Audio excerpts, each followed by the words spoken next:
I learned when I was a student was that good communication and clarification of expectations in a mentoring relationship is immensely important.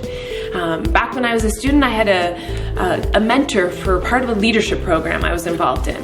And she was in my life for about 2 months, and we shared a lot. I grew spiritually, we had deep conversations, some great laughs.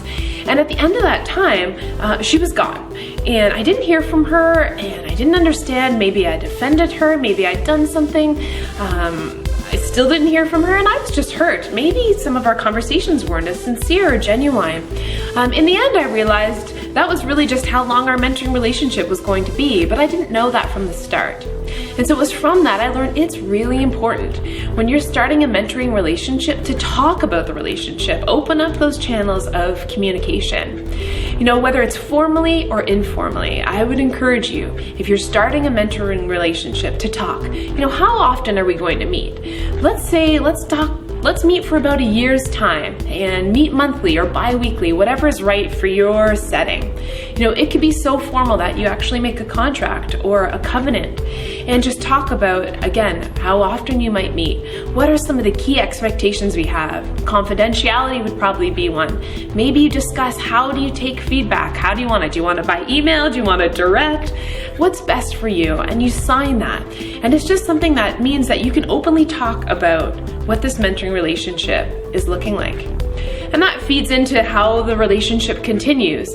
I would encourage you, if you're a mentor, to regularly ask for feedback from the person that you're mentoring. Have a time, have it mark it in your calendar, 6 months into the relationship, or 3 months as well. Every 3 months, check in. And maybe if you sense something's going wrong, don't be afraid to ask for feedback.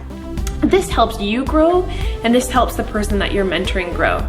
You might need to say to them, it's really hard on me when you're 15 minutes late or half an hour late and you don't give me advance warning, or you cancel last minute. That might be hard for you to be direct and to say that, but that will help that mentee or that person grow. And they might have some feedback for you. Maybe sometimes you're a little bit too direct and their heart's a bit too sensitive for that. It just might help you adjust, and it'll help you grow as a mentor. So don't be afraid for feedback. And I want to move actually right to the close of your relationship. How my relationship ended with my mentor, that first mentor, kind of left a bad taste in my mouth. But it didn't have to. If I'd known this was a 2-month deal and maybe we'd have some emails after that, I would have reflected on the whole thing so much. It would have been just brighter, it would have been better. And so I just encourage you to finish well, because it really matters. And so take some time to reflect. Let's say you've mentored someone for about a year. Take some time to reflect over what God has done in that year and celebrate it. Buy the person you're mentoring a book, write them a card.